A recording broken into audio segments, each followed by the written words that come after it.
Hello my dear students, स्वागत है आप सभी का मेरे यूट्यूब चैनल आदि सर की मैथ्स में। आज की क्लास में हम पढ़ने वाले हैं ऑपरेशन ऑन रियल नंबर्स। यहाँ ऑपरेशन का मतलब वो वाला ऑपरेशन नहीं है जो हॉस्पिटल में होता है। यहाँ ऑपरेशन का मतलब है कि जो रियल नंबर्स होते हैं उनके बीच में मैथमेटिकल ऑपरेटर्स को लगाना। और हम बहुत अच्छे तरीके से जानते हैं कि मैथमेटिकल ऑपरेटर्स क्या होते हैं। Plus, minus, multiply and divide. मतलब जो रियल नंबर्स होते हैं उनके बीच में प्लस, माइनस, मल्टीप्लाई, डिवाइड किस तरीके से लगाया जाता है, उनको किस तरीके से सॉल्व किया जाता है, ये हम आज की वीडियो में सीखेंगे। आप सभी अच्छी तरीके से जानते हैं रियल नंबर्स का मतलब क्या होता है। रियल नंबर्स का मतलब होता है रेशनल नंबर और इरेशनल नंबर का कॉम्बिनेशन। मतलब रेशनल नंबर और इरेशनल नंबर का ग्रुप क्या कहलाता है? रियल नंबर्स कहलाता है। तो रेशनल नंबर और इरेशनल नंबर को किस तरीके से प्लस करते हैं, रेशनल नंबर इरेशनल नंबर को किस तरीके से माइनस करते हैं, मल्टीप्लाई करते हैं और डिवाइड करते हैं, ये हम आज की क्लास में सीखेंगे। तो आइए बढ़ते हैं। देखिए, मैं सबसे पहले आपको सारी बातें क्लियर करूँगा कि कैसे किस तरीके से क्या होता है। ध्यान से देखिए, कोई भी रेशनल नंबर है 5, ठीक है, और कोई भी एक इरेशनल नंबर है, जैसे मान लिया √3। कोई भी एक रेशनल नंबर है और कोई भी इरेशनल नंबर है। इन दोनों को अगर आप प्लस करते हो तो ये प्लस नहीं होते।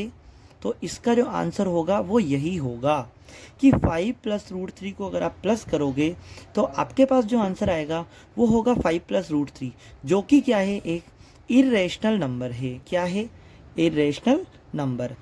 मतलब अब आप कहोगे सर ये प्लस क्यों नहीं होते? देखो भाई, जैसे आप मार्केट गए और मार्केट जाने के बाद कोई आप एक एप्पल लेके आए, ठीक है, आप 1 केजी एप्पल लेके आए, ठीक है, 1 केजी एप्पल लेके आए और आप लेके आए 2 केजी टोमेटो, ठीक है, 2 केजी टोमेटो। और आपसे कहा जाए, आपकी घर वाले या आपकी मम्मी जो भी है पूछते हैं कि भाई क्या लेके आए आप मार्केट से, तो आप क्या बोलोगे?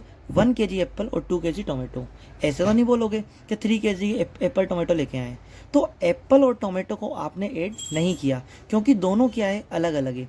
जब भी ये दोनों अलग अलग होते हैं तो हम प्लस नहीं कर पाते। इसका मतलब अगर कोई रेशनल नंबर है और एक इरेशनल नंबर है, दोनों को प्लस करते हो तो ये प्लस नहीं हो पाते। इसी तरीके से माइनस का कंसेप्ट भी है। जैसे कोई रेशनल नंबर आपने 7 ले लिया और कोई रेशनल नंबर आपने ले लिया √5।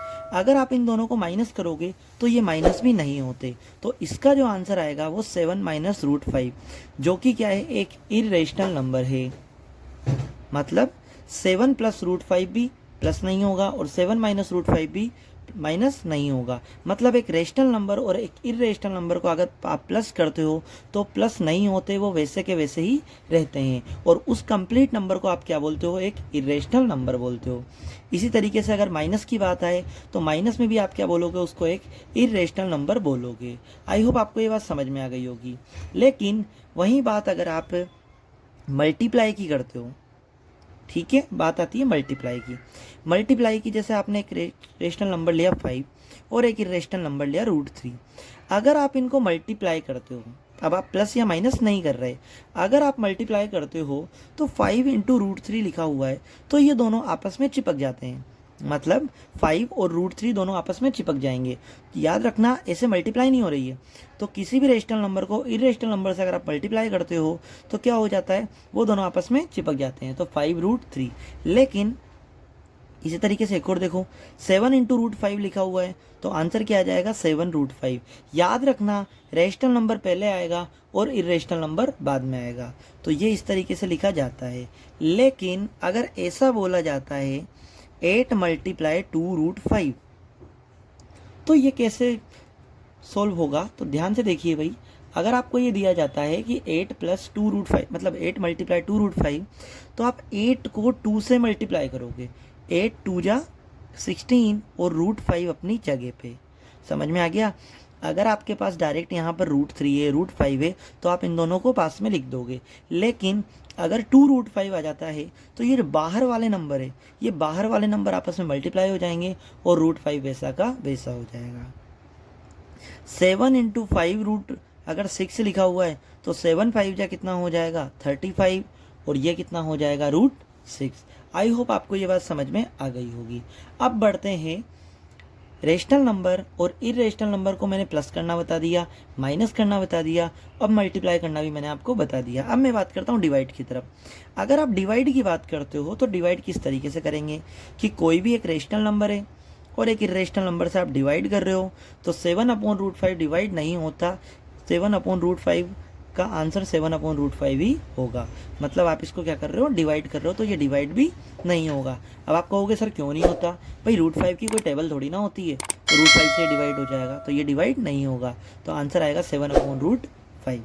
इसी तरीके से अगर बात आती है कि 7/7√5 अगर ये दिया हुआ हो, तो बिल्कुल भाई हो सकता है, क्यों नहीं हो सकता, क्यों, क्योंकि 7 से 7 कैंसिल हो गया, तो आपके पास क्या बचा, ऊपर बचा 1 और नीचे बचा √5। मतलब जो डिवाइड हो रहा है ना उसको आप डिवाइड कर सकते हो, और मल्टीप्लाई हो रहा है उसको मल्टीप्लाई कर सकते हो। मतलब बाहर बाहर वाले हैं तो मल्टीप्लाई करोगे, अंदर वाला मल्टीप्लाई नहीं होगा। इसी तरीके से अगर 7/√5 है तो कोई दिक्कत नहीं है, लेकिन 7/7√5 है तो आप अच्छी तरीके से चाहते हो 7√5 का मतलब क्या होता है, 7 × √5 मैं लिख सकता हूँ, तो 7 × √5 लिख सकते हो, तो 7 से 7 कैंसिल हो जाएगा, ये आपका क्या हो जाता है, आंसर। अब बढ़ते हैं इरेशनल इरेशनल की तरफ। मतलब हमने जो बात करी अभी वो रेशनल और इरेशनल की बात करी थी, लेकिन अगर कोई दो इरेशनल नंबर आ जाते हैं तो उनको किस तरीके से प्लस किया जाएगा, उनको किस तरीके से माइनस किया जाएगा, ये देखते हैं। देखो भाई, अगर कोई इरेशनल नंबर दिया हुआ है जैसे √7 और एक इरेशनल नंबर दिया हुआ है √5, अगर आप इन दोनों को प्लस करते हो या माइनस करते हो तो ये नहीं होंगे, आंसर होगा आपका ये। मतलब ये प्लस या माइनस नहीं होंगे, ये क्या बन जाएगा, एक इरेशनल नंबर। लेकिन अगर सेम आ गए तो, जैसे सपोज करो यहाँ लिखा हुआ है √5 और यहाँ लिखा हुआ है -3√5, अगर ये लिखा हुआ है तो किस तरीके से करेंगे, देखो √5 - 3√5 लिखा हुआ है, तो इसको सॉल्व करने की बात ये है कि √5 को x मान लो। अगर आप √5 को x मान लेते हो तो ये तो है x, और -3 √5 का मतलब 3x, x में से 3x गए तो कितना बचता है, माइनस का 2x, क्योंकि बड़ा नंबर किसका है, माइनस का। और अभी अभी मैंने आपको बताया था कि x का मतलब क्या था, √5, तो आंसर क्या होगा, 2√5। जैसे ये वाली क्वांटिटी और ये वाली क्वांटिटी, ये दोनों की दोनों क्या है, सेम है। अगर ये सेम है तो हम इसको प्लस माइनस कर सकते हैं, तो कितना आ जाएगा, √5 में से 3√5 गए तो कितना आएगा, 2√5, किसका, माइनस का। इसी तरीके से अगर ये लिखा हुआ है, सपोज करो 5√7 - 2√7, तो इसको सॉल्व कर सकते हैं क्या, बिल्कुल सॉल्व कर सकते हैं, क्योंकि ये भी √7 वाली टर्म है और ये भी √7 वाली टर्म है। तो 5 में से 2 गए तो कितने बचे, 3, और √7 अपनी जगह पे। अगर समझ में नहीं आता तो कोई दिक्कत नहीं है, √7 को x मान लो, 5x - 2x कितना होता है, 3x, x की जगह कितना आ गया, √7, तो ये आपका क्या हो जाता है, आंसर। अब ये तो हो गया इरेशनल नंबर को प्लस करना और माइनस करना। अब बात आती है मल्टीप्लाई करने की। तो दो इरेशनल नंबर को मल्टीप्लाई किस तरीके से करेंगे, ध्यान से देखिएगा। देखो, इरेशनल नंबर का मतलब क्या होता है, रूट के अंदर आने वाले नंबर। तो जैसे कोई भी नंबर लिखा हुआ है, ये √a मान लो, एक मतलब a वेरिएबल ले लिया मैंने, और एक नंबर लिखा हुआ है √b। अगर आप इन दोनों को मल्टीप्लाई करते हो तो ये दोनों एक ही रूट में आ जाते हैं। मतलब कोई इरेशनल नंबर है और यहाँ भी कोई इरेशनल नंबर है, दो इरेशनल नंबर को आप मल्टीप्लाई करते हो तो दोनों एक रूट के अंदर आ जाते हैं। अब आप कहोगे सर अगर 3 रेशनल नंबर हो तो, अरे भाई 3 हो, 3 से ज़्यादा हो, सारे के सारे एक ही रूट में आ जाते हैं। ठीक है, चलो अब स्टार्ट करते हैं, एग्जांपल्स लेते हैं। जैसे √7 और √5 दोनों को मल्टीप्लाई कर देते हो तो दोनों एक रूट में आ जाएंगे, 7 × 5, और 7 × 5 कितना होता है, 35, तो ये रूट के अंदर आ गया, तो इसका आंसर क्या हो गया, √35। इसी तरीके से सपोज करो इनके आगे कुछ आ जाए, 2√7 - 2√3, अगर ये आ जाता है तो बाहर वाले नंबर आपस में मल्टीप्लाई होंगे, अंदर वाले नंबर आपस में मल्टीप्लाई हो जाएंगे। तो 2 को 2 से मल्टीप्लाई करोगे कितना आएगा, 4, और √7 को √3 से मल्टीप्लाई करोगे तो 7 × 3 = 21। यही बात अभी मैंने आपको बताई थी, यहाँ 7 × 5 लिख के बताया था, तो यहाँ मैंने 7 × 3 नहीं लिखा, डायरेक्ट मल्टीप्लाई कर दिया। अब अगर ऐसा लिखा हुआ है कि √7 × 4√5, तो भैया कितना आ जाएगा, √7 और √5 तो कितना हो जाएगा, पहले देखो इधर, इसके आगे कुछ है क्या, नहीं है। जिसके आगे कुछ नहीं होता क्या कहलाता है, 1 कहलाता है। मतलब क्या होता है, 1 होता है। 1 4 जा 4, 7 को 5 से मल्टीप्लाई करोगे तो 7 5 जा कितना हो जाएगा, 35। आई होप आपको बात समझ में आ गई होगी। अब एक कंसेप्ट और है, वो कंसेप्ट ये है कि कोई भी नंबर है जो रूट के अंदर दिया हुआ है और एक और नंबर है वो भी रूट के अंदर दिया हुआ है। सेम नंबर अगर रूट के अंदर है तो उनके ऊपर से रूट हट जाता है। क्यों हटता है, देखो जैसे एग्जाम्पल के थ्रू मानो समझ में अच्छा आएगा। ये √7 है और ये √7 है। हमें सपोज करो ये कंसेप्ट याद नहीं है तो हमें ऊपर वाला कंसेप्ट तो याद है। तो ऊपर वाला कंसेप्ट क्या कहता है, 7 × 7 हो जाएगा, यही होता है। 7 × 7 कितना होता है, 49 होता है या नहीं होता, होता है। तो 49 किसका स्क्वायर होता है, 7 का। तो ये 7 आपका आंसर। आई होप आपको बात समझ में आ गई होगी। अब मैं 1-2 क्वेश्चन आपको करा देता हूँ ताकि आपके सारे डाउट क्लियर हो जाएंगे। क्वेश्चन है 4 + 3√5 और 4 - 3√5। ये आपको क्वेश्चन दिया हुआ है, आपको इसको सॉल्व करना है। हम बहुत अच्छे तरीके से जानते हैं 4 इस पूरे से मल्टीप्लाई हो जाएगा, ठीक है, और प्लस का 3√5 भी इस पूरे से मल्टीप्लाई होगा। तो मल्टीप्लाई करते हैं, 4 4 जा 16 माइनस 4 को 3 से मल्टीप्लाई करोगे 12 और √5 अपनी जगह पे। अब मैं मल्टीप्लाई करना बता चुका हूँ आपको, तो आई होप आपको दिक्कत नहीं आ रही होगी।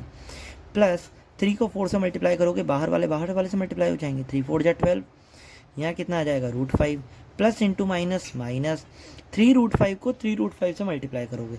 तो मैं यहाँ बता देता हूँ आपको, देखो 3√5 को 3√5 से मल्टीप्लाई करोगे तो बाहर वाले मल्टीप्लाई, 3 3 जा 9, अंदर वाले मल्टीप्लाई होंगे, 5 5 जा 25, तो ये 9 और ये कितना आ जाएगा 5। तो याद रखना भाई 3 3 जा 9 और √5 को √5 से मल्टीप्लाई करा तो कितना आ गया 5। 16 माइनस, अब ध्यान से सुनना भाई, 12 √5 प्लस माइनस का है और यहाँ प्लस का है, ये सेम है तो ये क्या हो जाएंगे कैंसिल।